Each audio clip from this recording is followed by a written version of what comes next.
ধিক্কাৰ ধিক্কাৰ ধিক্কাৰ সাংবাদিক গ্ৰেপ্তাৰৰ বিৰুদ্ধে ৰাজ্যজুৰি ধিক্কাৰ ধ্বনি ৰাজনীতিকৰ পৰা সাংস্কৃতিক কৰ্মীলৈ সাংবাদিকৰ পৰা সাধাৰণ জনতালৈ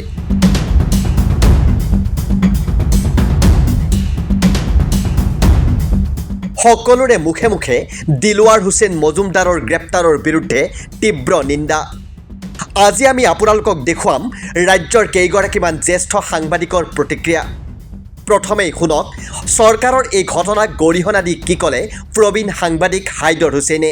দিলৱাৰ হুছেইন মজুমদাৰ নামৰ ক্ৰছ কাৰেণ্টৰ জ্যেষ্ঠ সাংবাদিকগৰাকীক গ্ৰেপ্তাৰ কৰাৰ পিছত অসমৰ সংবাদ জগতলৈ এটা নতুন প্ৰত্যাহ্বান ঘূৰি অহা বুলি সাংবাদিকসকলে অনুভৱ কৰিছে। বৰ্তমান অৱস্থাত চৰকাৰ আৰু ৰাইজ দুটা পক্ষ বিভক্ত হোৱাৰ বাহিৰে ৰাজ্যখনত অশান্ত অৱস্থা চলি থকা নাই। বৰ্তমান অৱস্থাত চৰকাৰ আৰু সাংবাদিকৰ মাজত যি সংঘাত, সেই সংঘাতৰ মূলাধাৰেই হ'ল দুৰ্নীতি ভ্ৰষ্টাচাৰৰ বিৰুদ্ধে জনসাধাৰণৰ আৰু সাংবাদিকৰ প্ৰতিবাদ।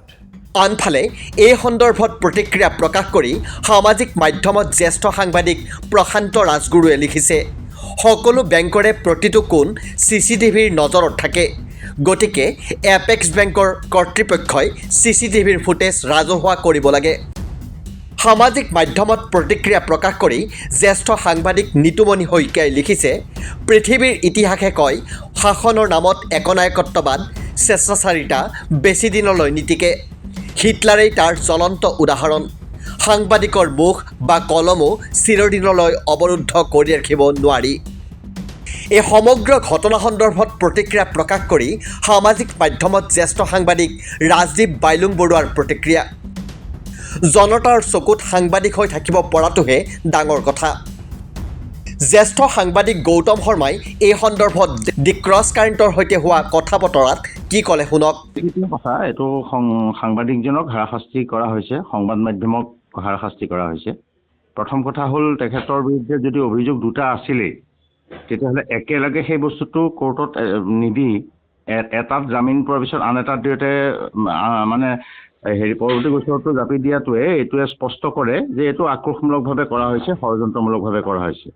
গতিকে মই সাংবাদিকজনৰ গ্ৰেপ্তাৰৰ প্ৰতিবাদ জনাইছোঁ আৰু আক্ৰোশমূলকভাৱে যেতিয়া এই কামটো মানে কৰা হয়, এয়া সংবাদ মাধ্যমৰ কাৰণেই কেৱল বেয়া খবৰ নহয়, সমগ্ৰ গণতান্ত্ৰিক প্ৰক্ৰিয়াটোৰ কাৰণে বেয়া খবৰ আৰু তেওঁক শীঘ্ৰে মুক্তি দিবলৈ দাবী জনাইছোঁ। চৰকাৰৰ নীতিৰ ক্ষুৰধাৰ সমালোচনা কৰি জ্যেষ্ঠ সাংবাদিক সুশান্ত তালুকদাৰৰ মন্তব্য। দিলৱাৰ হুছেইন মজুমদাৰৰ এইটো এটা এই ঘটনাটো মানে ৰাজ্য চৰকাৰখনে সাংবাদিকৰ যিটো অধিকাৰ আৰু লগে লগে বাক স্বাধীনতা তাৰ ওপৰত আঘাত মনাৰ এটা যি প্ৰক্ৰিয়া আৰম্ভ হৈছে সেইটোকে মানে সূচাইছে। গতিকে আৰম্ভ হৈছে দিলৱাৰ হুছেইন মজুমদাৰৰ গ্ৰেপ্তাৰৰ মাজেৰে। আৰু আমি ইতিমধ্যে দেখা পাইছোঁ যে মুখ্যমন্ত্ৰীগৰাকীয়ে এনেকুৱা এটা ধাৰণা দিছে যে তেওঁৰ ওপৰত গোচৰ হৈ থাকিব আৰু তেওঁ বেইল লৈ থাকিব লাগিব। তাৰমানে এটাৰ পাছত এটা হয়তো গোচৰ জাপি দিব আৰু সেইমতে। গতিকে এনেকুৱা যদি হ'ব পাৰে তেতিয়া তাৰ অৰ্থটো কি বুজাব? মনে সজা গোচৰ হ'ব, ষড়যন্ত্ৰ হ'ব পাৰে যে এটা তেওঁৰ লগতে বাকী আন সাংবাদিকসকলক ভীতিগ্ৰস্ত কৰা, যে প্ৰশ্ন কৰা আৰু মানে অনুসন্ধানমূলক যদি বাতৰিৰ কাৰণে আপোনালোকে প্ৰয়াস কৰে তেতিয়াহ'লে কিন্তু আপোনালোকৰ হয়তো দিলৱাৰ হুছেইন মজুমদাৰ মানে অৱস্থা এটা হ'ব পাৰে। জ্যেষ্ঠ সাংবাদিক দুৰ্বা ঘোষৰো প্ৰতিক্ৰিয়া প্ৰকাশ সাংবাদিক দিলৱাৰ হুছেইন মজুমদাৰৰ গ্ৰেপ্তাৰ সন্দৰ্ভত। ৰিয়েলাইজটো আমি এক্সপেক্ট কৰা নাছিলোঁ, বিকজ কেছটোৰ ওপৰত আমি যদিও গম পাইছিলোঁ কি কিবা এটা ছেকেণ্ড কেছ আছে, কিন্তু ফেমিলি কি লয়াৰ্ছক কোৱা হোৱা নাই। প্ৰথম কেছটোৱে যিটো মেনাৰত তেখেতক এৰেষ্ট কৰা হ'ল দেট ইটছেল্ফ ইজ কণ্ডেমনেবল। আমি এইটো একচেপ্ট কৰিব নোৱাৰোঁ কি তেখেত ডিউটি কৰিবলৈ গৈছিলে, তেখেতক পুলিচে নিজে লৈ অহা নাই পুলিচ ষ্টেচনত, তেখেত নিজে গৈছে। তাৰপিছত ডিটেইন কৰাৰ পিছত ইমান আৱাৰ্ছ ডিটেইন কৰাৰ পিছত এৰেষ্ট কৰি ৰাখি থ'লে। নেক্সট ডে প্ৰডিউচ কৰা হ'ল, বেইল পালে, কিন্তু এনেকুৱা টাইমিং কৰা হ'ল কি ছেইম ডে ৰিলিজ নহ'ল। আকৌ জুডিচিয়েল কাষ্টডিত ৰখা হ'ল, আকৌ নেক্সট ডে গোটেই দিনটো গুচি গ'ল। তাৰপিছতে আকৌ ফৰ্মেলিটিজ কমপ্লিট কৰাৰ ইমিডিয়েটলি আফটাৰ দেট তেখেতক ৰিএৰেষ্ট কৰা হ'ল দেট ইট চেল্ফ ৰেজেছ আ লট অফ কুৱেশ্যনছ এইটো কেলে কৰা হৈ আছে হয় ন the manner in which he is arrested is not acceptable to the journalist community এইটো আমি কেতিয়াও একচেপ্ট কৰিব পৰা নাই আৰু আমি খালি ইয়াতে এইটো নহয় গোটেই ইণ্ডিয়াৰ প্ৰত্যেকটো journalist bodies press club of India editors guild of India network of women in media চবে South Asian women in media সব অৰ্গেনাইজেশ্যনছে এইটোকে কণ্ডেম কৰিছে দি ক্ৰছ কাৰেণ্টৰ সৈতে হোৱা কথা বতৰাত কৰ্তব্যৰত সাংবাদিকক গ্ৰেপ্তাৰ কৰা ঘটনাৰ তীব্ৰ প্ৰতিক্ৰিয়া জ্যেষ্ঠ সাংবাদিক পৰাগমণি আদিত্যৰো দলিত আৰু কৰ্মৰত অৱস্থাত তেওঁৰ এটা স্বাধীনতা আছে আৰু সেই স্বাধীনতা আমাৰ সংবিধানৰ বাক স্বাধীনতাও তাক এটা আমাক পৰিসৰ দি ৰাখিছে যিকোনো মানুহে সাংবাদিকতা সন্দৰ্ভত তেওঁলোকে যিকোনো স্থানলৈ যোৱা বা প্ৰশ্ন পাতি ইত্যাদি সোধা সেইখিনি ক্ষেত্ৰত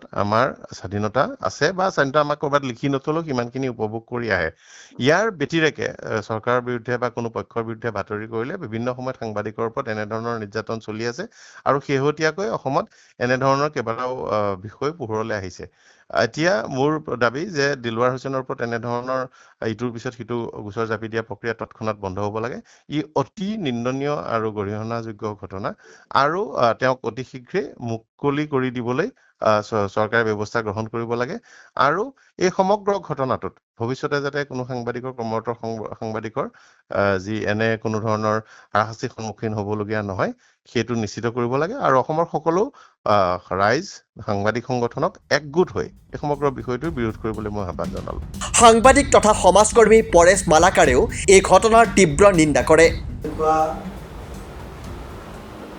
যিটো পটভূমিত যিটো পৰিস্থিতি তেওঁক গ্ৰেপ্তাৰ কৰা হ'ল সেইটোৱে কি বুজায় যে তেওঁৰ ঘৰত গৈ পেলাই এনেই পুলিচ সোমোৱা নাই হয় নাই তেওঁ এটা তাত এপেক্স বেংকৰ এটা প্ৰতিবাদ হৈ আছিলে সেই প্ৰতিবাদটোত তেওঁ তাৰ বাতৰি প্ৰচাৰ কৰিবৰ কাৰণে তেওঁ তাত গৈছিল হয়নে যাওঁতে তেওঁক ওপৰলৈ মাতি তেওঁ এপেক্স বেংকৰ মেনেজিং ডাইৰেক্টৰৰ তেওঁৰ প্ৰতিক্ৰিয়া বিচাৰোঁতে তেওঁক ওপৰলৈ মাতি দিয়ে হয়নে গোটেই বস্তুটোৰ ওপৰত আৰম্ভ হ'ল তেনেকৈ ইয়াৰ আগতেতো একো হোৱা নাছিলে গতিকে যদি ইয়াৰ আগতে একো হোৱা নাছিল আৰু গোটেই ঘটনাটো কি হ'ল তেনেহ'লে যে এপেক্স বেংকত চলা যিবোৰ অনিয়মৰ যি অভিযোগ খেলি মেলিৰ যি অভিযোগ সেই সন্দৰ্ভত বাতৰি প্ৰকাশ কৰাৰ কাৰণে সেই সন্দৰ্ভত প্ৰতিবেদন প্ৰকাশ কৰাৰ কাৰণে এপেক্স বেংকৰ সন্মুখত এটা সংগঠনে ধৰ্ণা দিলে সেই ধৰ্ণাটোৰ বাতৰি সংগ্ৰহ কৰিবলৈ যাওঁতে প্ৰচাৰ কৰিবলৈ যাওঁতে দিলৱাৰ হুছেইনে মেনেজিং ডাইৰেক্টৰৰ প্ৰতিক্ৰিয়া বিচাৰিলে আৰু প্ৰতিক্ৰিয়া বিচাৰোঁতে তেওঁ ওপৰলৈ লৈ গ'ল ওপৰলৈ মাতিলে আৰু তাৰ পিছতেই গোটেই ঘটনাটো আৰম্ভ হ'ল হয়নে গতিকে এইটোৰ পৰা কি বুজা যায় এইটোৰ পৰা এটা কথা অতি স্পষ্ট নহয় যদি দিলৱাৰ হুছেইনৰ বিৰুদ্ধে যদি তেওঁৰ বিৰুদ্ধে কিবা অভিযোগ আছিল তেওঁ যদি কিবা অপৰাধ কৰিছিল তেতিয়াহ'লে পুলিচে আগতে তেওঁৰ সম্পৰ্কতকৈ তেওঁৰ বিৰুদ্ধে কেছ ৰুজু কৰা নাছিলে তাৰ পৰা আমি কি বুজি পাওঁ তাৰ পৰা এইটোহে বুজি পালোঁ আমি যে এপেক্স বেংকৰ যি অনিয়ম বা খেলি মেলিৰ যি অভিযোগ সেই অভিযোগ উত্থাপন কৰাৰ কাৰণে বা সেই অভিযোগৰ বাতৰি পৰিৱেশন কৰাৰ কাৰণে ক্ৰছ কাৰেণ্টৰ এই সাংবাদিকজনৰ প্ৰতি চৰকাৰ নাৰাজ হৈছে আৰু নাৰাজ হৈ যে তোমাৰ অৰ্থাৎ কথাটো কি হ'ল এতিয়া যথেষ্ট বহুত কিবা কিবি উলিয়াব পাৰি আৰু এতিয়া যোৱা আমি যিটো চৰকাৰ দেখা পাইছোঁ এই চৰকাৰটোৱে কি হৈছে সঁচাই মিছাই তেওঁলোকে এটা ধাৰাত কেছ এটা দি দিব দি মানুহজনক পুলিচৰ তাত ৰাখিব ৰাখি হাৰাশাস্তি কৰিব জ্যেষ্ঠ লেখিকা তথা জ্যেষ্ঠ সাংবাদিক ৰত্না ভৰালী তালুকদাৰৰো গৰিহণা দিলৱাৰ হুছেইন মজুমদাৰৰ অবৈধ গ্ৰেপ্তাৰ কাণ্ডৰ সততে এষাৰ কথা কয় যে অসমক এখন উন্নতিৰ কাৰণে এক আন্দোলন বিবৰ্জিত পৰিৱেশ লাগে আৰু এনেকুৱা ভাৱ হয় তেওঁ যেন ৰাজপথৰ সেই সংগ্ৰামবিলাকলৈ খুব ভয় কৰে আৰু সেইদিনাৰ সেই আমাৰ সাংবাদিকসকলে যি ৰাজপথত সংগ্ৰাম কৰিলে সকলো বাধা বিঘিনি অতিক্ৰমী তেওঁলোকক বাৰে বাৰে বাধা দিয়াৰ পিছতো ৰাজপথলৈ নামি গ'ল ঘণ্টাৰ পিছত ঘণ্টা ধৰি তেওঁলোকে মানে প্ৰতিবাদী আন্দোলন কৰিলে দিলৱাৰ হুছেইনৰ যি মানে মুক্তিৰ দাবীত তেওঁক যি অনৈতিকভাৱে আইন বিৰুদ্ধভাৱে তেওঁক যি ধৰণে গ্ৰেপ্তাৰ কৰা হৈছিল তাৰ প্ৰতিবাদ কৰি তেওঁলোকে ঘণ্টাৰ পিছত ঘণ্টা ধৰি যি ধৰণৰ প্ৰতিবাদ কৰিলে শান্তিপূৰ্ণ অথচ সজোৰ প্ৰতিবাদ, মই ভাবোঁ যে এইটো আছিল মুখ্যমন্ত্ৰী ডাঙৰীয়াৰ কাৰণে এক অশনি সংকেত।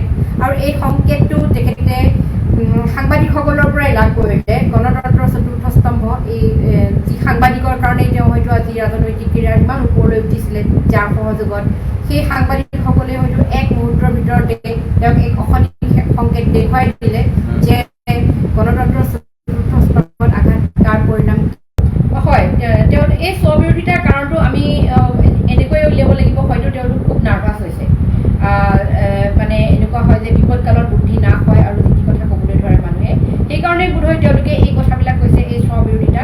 কাৰণ মুখ্যমন্ত্ৰী ডাঙৰীয়াই যিটো কথা কৈছে আৰু পুলিচৰ যিখন মানে কাগজ আছে তাত সম্পূৰ্ণ এটা বেলেগ। অসম আৰক্ষীয়ে তেওঁক মানে সাংবাদিক বুলি স্বীকৃতি আমিতো দিছোৱেই, গুৱাহাটী প্ৰেছ ক্লাবে দিছে, অসমৰ ৰাইজে দিছে। গতিকে আৰু অসম আৰক্ষীয়েও তেওঁক সাংবাদিক বুলি কৈছে, কিন্তু মুখ্যমন্ত্ৰী ডাঙৰীয়াই কৈছে যে তেওঁ সাংবাদিক নহয়।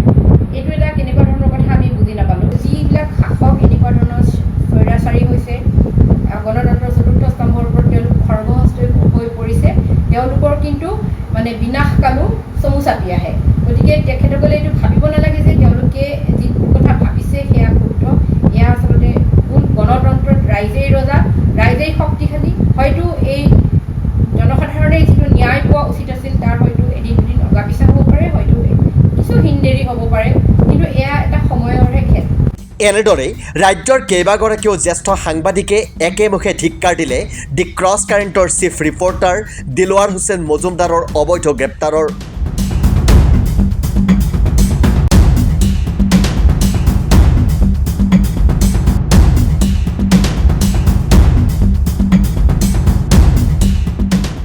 নিউজ ডেস্ক ৰিপৰ্ট দি ক্ৰছ কাৰেণ্ট।